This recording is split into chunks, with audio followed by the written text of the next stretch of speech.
Welcome to another episode of Conversations and Connections. We're the official podcast of the Family Crisis Center of East Texas.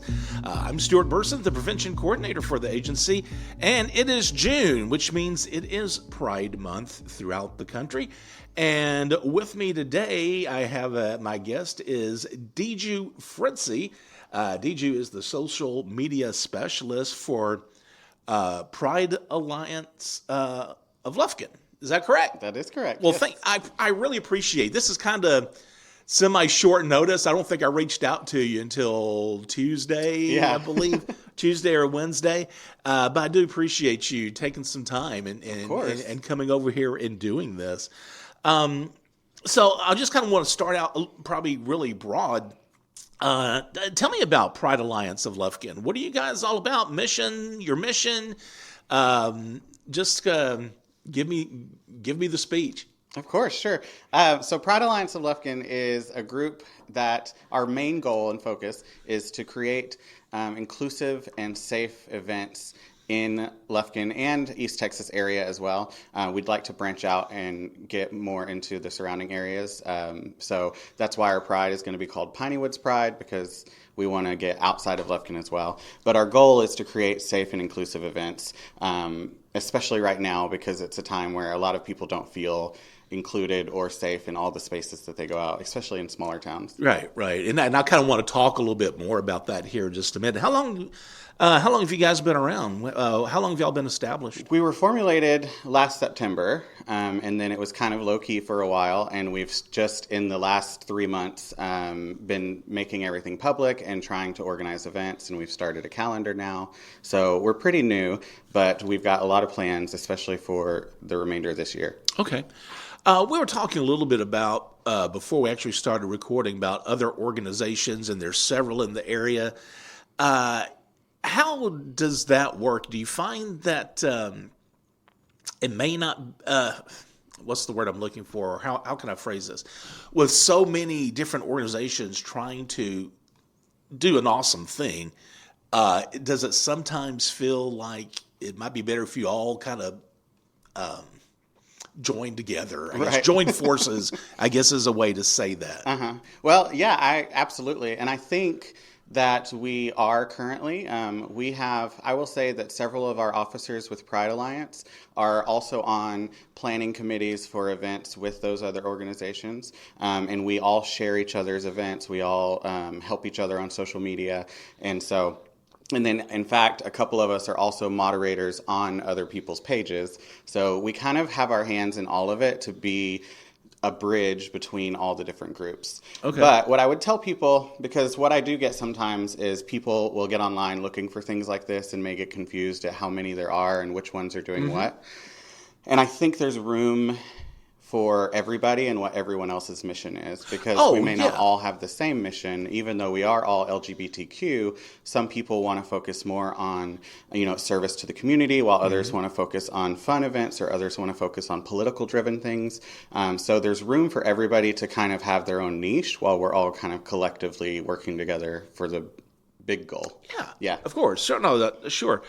So how or why is it important to have an organization like Pride Alliance Lufkin here in Deep East Texas? Well, mostly because we haven't had a major one that has stuck around for long enough to really do much, I think. And with Pride Alliance of Lufkin, we are becoming a 501(c). We currently work with Timberland Unitarian Universalist Fellowship, TUF for short. So if I say TUF again, that's who I'm talking about. And they're wonderful and welcoming. And the way that we are currently running things is that we are hosting lots of events at their place, and they're sponsoring lots of our events as our nonprofit. And so we're collectively working with that group as well, who also hosts like a support group for LGBTQ Alliance. So they're helping with all of them, as well as being a space for everybody to work with. Okay, great. I always just find it interesting, because some of the questions that I'm going to ask you today, I don't think I would be asking if we were in Houston or Austin. Absolutely not. Or Dallas. Okay, you know what I'm saying. What are the challenges the LGBTQ community faces in rural East Texas, in rural communities like this, where the climate, the political climate, the lifestyles are different, here in Deep East Texas. What are some challenges that an organization like PAL faces, or just a person in the LGBT community faces here in East Texas? Well, that's a great question. A lot of the challenges for the organization versus for an individual do kind of overlap because they're very similar, just on a grander scale. But I would say safety is one of the biggest things. And I'm not just talking about physical safety either, emotional safety. We don't often think about that when we say safety, but truly, like, part of Pride Alliance's goal is to have events where people can see on Facebook and go, I know that I'm going to be safe at that event. Like, not physically safe, but I know if I go there, I'm going to be taken care of, accepted. No one's going to be misgendering me. Nobody's going to be putting my emotions in danger, just as well as physicality. And so physical safety and emotional safety, I think, are huge challenges. And on an individual level, it's the exact same thing, because I get lots of people commenting and messaging about, they're looking for a different job because the job they're currently in, they have to go into stealth mode, which, for anybody listening that doesn't know what that means, typically that's a term that was used with mostly trans people, but it means, like, when you're in the public eye, you're assimilating as best you can. And so if you're being stealthy, then you're going to work not your full self. So if you don't have a uniform at work, you're still probably wearing whatever looks best and is going to get people to not make comments at you. Right. And so people deal with that every single day, even if they're not being, like, physically picked on or touched. They have to emotionally prepare themselves for every space that they go into in this area. And I know that for just my own personal, because you can see everyone who's listening, I have purple hair, and this is not the term that's used anymore, but I cross-dress, and so I wear a lot of women's tops, women's clothing, I wear makeup, and I have purple hair, but I'm mostly physically male presenting. And so because of that, I have to think about, just on a normal day whenever I'm running errands, I have to think, which bathroom is going to be safest for me to go into? Like, do I want to use Hobby Lobby bathroom? Do I want to use, the Walmart bathroom, the whatever? Which one is, because some bathrooms are not genderless, but, like, some places have family bathrooms. Yeah. Or they have bathrooms that are just one person. And we clock those things, and we have to, because there are days when I look so feminine that it's not safe for me to go into a men's bathroom. But I also look masculine enough that no woman is, going to be okay with me being in their bathroom. Yeah. So, right. And I know that's a big, like, hot topic right now on a political scale, is the bathrooms. But it's just an everyday safety thing that we have to think about too. And so I always encourage people to understand, when they're, like, talking about women's safety in bathrooms and all of those things, you're also discounting our safety. Those of us who are out here who are not predators, we're just wanting to go to the bathroom, and we have to think every single day about our safety when we're looking at everyday errands. Yeah. Are you from East Texas? Are you from Lufkin? Born and raised. What's the vibe you get when you go out running errands, doing your day-to-day thing? What feedback do you get? Do you get feedback? Do you get reactions from strangers? Oh, yeah. I would say more than anything, I get very just subtle things of people staring. And that is something that you can't explain to people. Like, people will say, okay, well, people stare at me too. But it's a whole different thing, like, when someone is staring and watching you. And I know people of color will relate to this, because that's something that they have to deal with as well, going into stores, being followed, things like that. Right. So it's a similar thing. But also, funnily enough, I have found that people often aren't bold enough to say a lot to me unless they have their kids with them. And then people generally will say nasty things about me through their children, like they're talking to their children about me. Oh, but I see. They're not talking to you. They're right. talking about you. And it's within earshot, so I can hear them. But they rarely will like just come up and say something to me. But I do often get talked about in a line, Right. or within earshot. And so that's sometimes hurtful. And then just in my job professionally, I've always worked in retail management. And I always have people who come in and want to speak to somebody else or want, ask to talk to a manager who doesn't look like me, and I get that a lot. People who are in customer service, I think, actually get the worst because customers are so much more emboldened by the customer is always right. So they feel the need and you're kind of stuck right there checking them out for however long. You can't say anything nasty back, so they feel emboldened to just say whatever, and they'll just be like, why are you wearing lipstick? Or, just questions like that are like unnecessary. Yeah. I'm at my job. I don't need to have this discussion with you. So stuff like that. It's always little things like that. And lots of people, they get it a lot worse than that. Lots of people get physically bullied. I have one friend who... I think they would be okay with me sharing this. They shared it on our page. They work outside at one of these donation bin places, and they constantly get people driving by yelling things out the window at them, nasty slurs, hateful things, threats. And while they've never physically actually been hurt by someone in that way, they live in fear every single day because people are doing that. And so they're thinking, like, is today the day that I'm like not watching behind me and somebody comes up, And so that's a real struggle, is we just don't know what people are going to do. People are so unpredictable. Yeah. And a lot of times it's hard to gauge when it's going to cross the threshold of verbal abuse to physical abuse. Have you ever, maybe in the past, obviously you're comfortable enough now to stay here living in Lufkin. Were there ever times when you thought, you know what, I need to go to a metropolitan area where this is going to be more accepted? Mm-hmm. Yeah, absolutely. I moved when I was 20 to Galveston for a year, and it was a bit better, but ultimately my support is here. My family is here. And so I came back here because of that, and then I've stayed here because of that. There are just people here that I don't want to leave and I don't want to be away from. Well, and you shouldn't have to. Yeah. You shouldn't have to. A lot of people, they get to leave because... I shouldn't say they get to, but a lot of people leave because a lot of that support and family they don't have.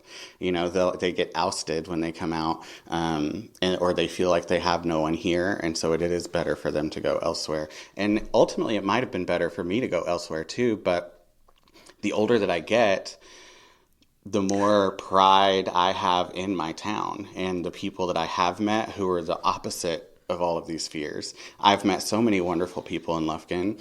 I've worked at so many places where I have great teams, great crews, and I see past all of the other stuff to the goodness that's here in Lufkin. And that's why I think it's important for me to be part of groups like this that are trying to change things and create more acceptance, because those of us who do stay, it's almost our duty and responsibility to create a space that's more welcoming to the kids that are coming up. Yeah. And I guess maybe for all the maybe negative parts of being in a rural area, there may be elements that have pleasantly surprised you and have made you feel good about your being able to be your authentic self and still reside here in East Texas. Mm-hmm. Right. Yeah, there's lots of hurdles.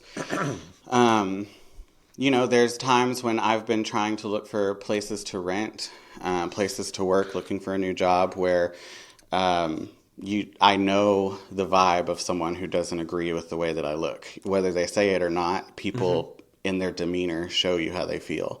And I've dealt with a lot of that stuff in talking to different landlords who very much did not want me to rent from them, different stuff like that. But Then I also one time had a landlord who was just the sweetest older man, and he loved every single story that I ever had, and every time he saw me, he complimented whatever outfit I had on.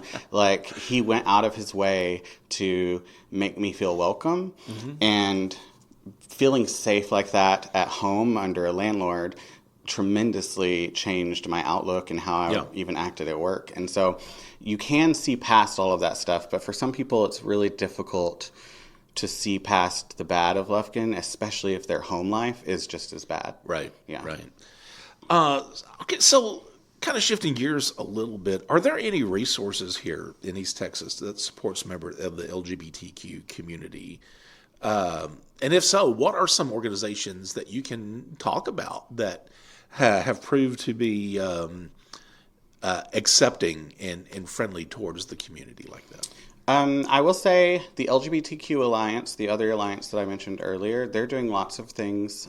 They're hosting lots of different events. They just recently had a karaoke night, but it was also a food drive, and then they donated all that food to the East Texas East Texas Giving Bank, or Food Bank maybe. Okay. Yeah. But so they're doing wonderful things, and they also lead twice a month a support group for LGBTQ, and then they're starting a game night for LGBTQ youth to have a safe place for youth to kind of congregate and do things like that.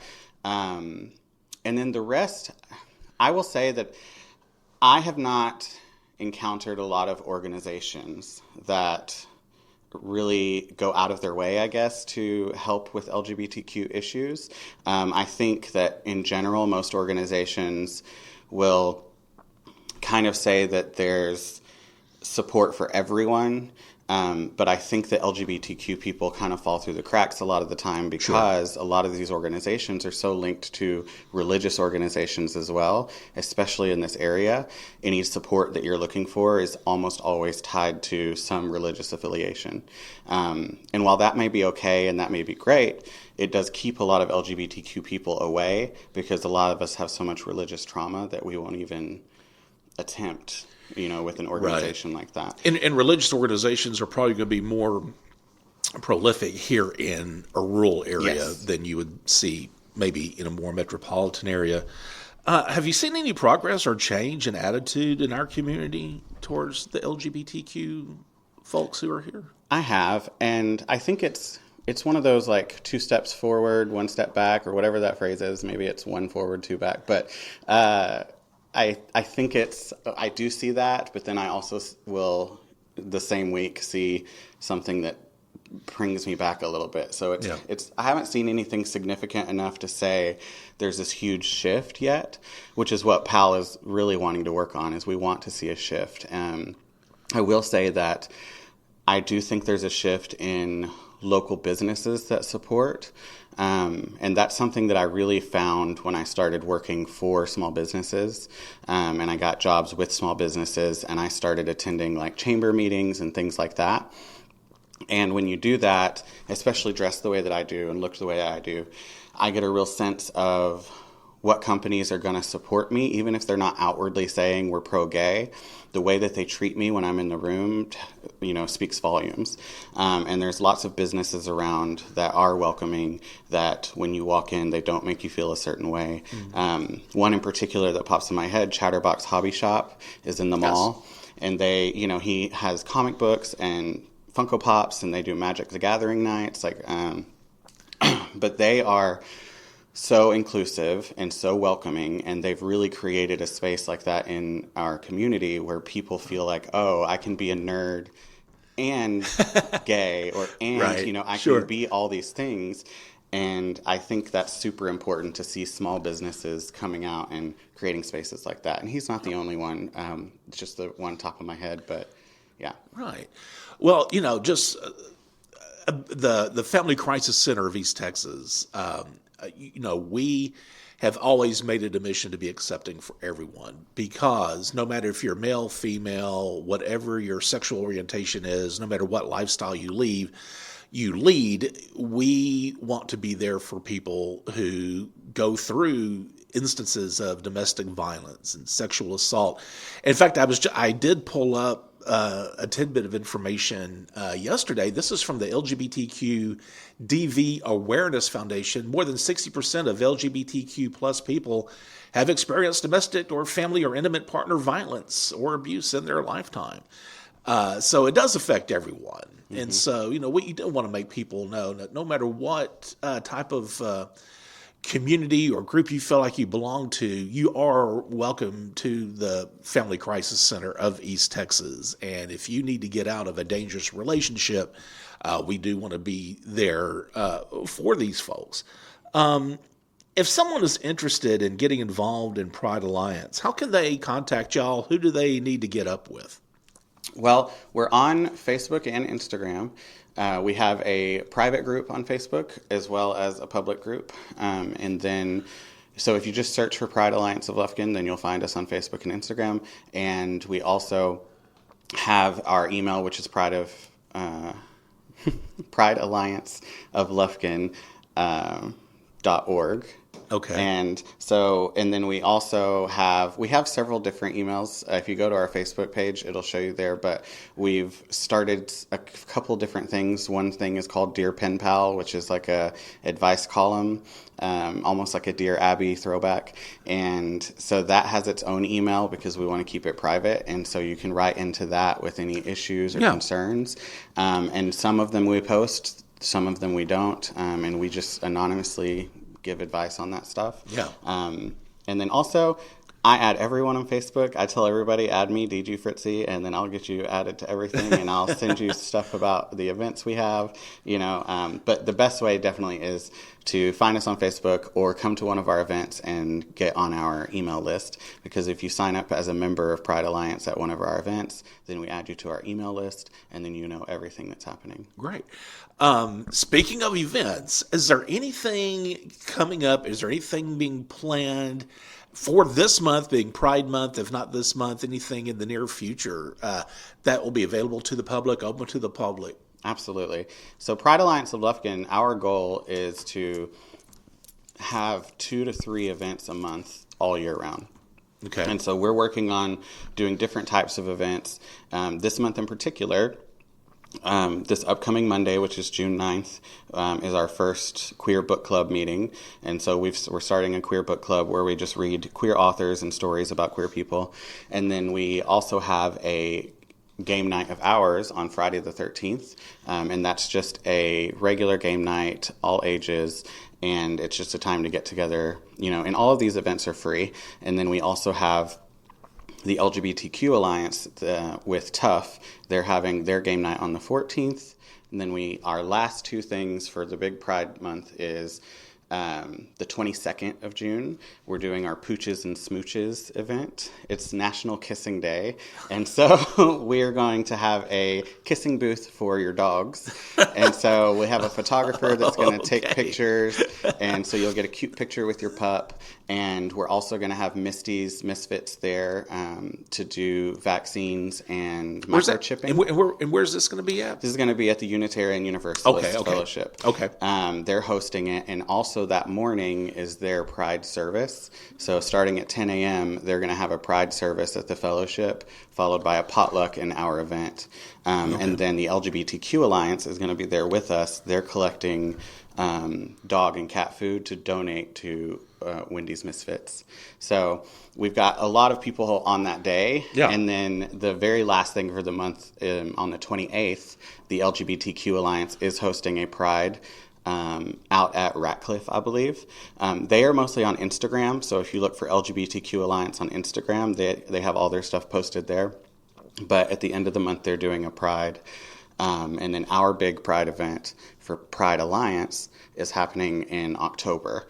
And we don't have the official day yet, but in October we are hosting our Pride event. And that was just born of, we had 2 groups that both wanted to do Prides, and we decided it would be best if we jumped in and fully supported their Pride and helped out with that. And then we moved something to the fall because it's going to be really hot, so it would be really, I'm sure that's appreciated. And also because there's a very huge percentage of LGBTQ people who are on medications that have SSRIs that are affected by the heat. Okay. And lots of people whose disabilities don't do well in the heat. So having something a little later in the year kind of is even more inclusive. And so that's going to be fun in October. Can you say where that's going to be at? Yeah. That's going to be in Nacogdoches. Okay. I should know this, but I know it's going to be at one of the big parks there. And Sure. so we'll be posting about that a little closer that we get to it. And it'll be we're going to have a lineup of drag queens, drag kings, local musicians. We'll have lots of vendors out there. And we're actually going to be this weekend set up at the East Texas Psychic Fair in Nacogdoches. And a lot of the vendors that are out there are also LGBTQ members. And so we're hoping that a lot of them will be at our event as well. All right, great. Diju Fritzy, thank you so much. Yes, of I course. really do appreciate you coming out here and finding our location okay, and you didn't get lost. I appreciate that.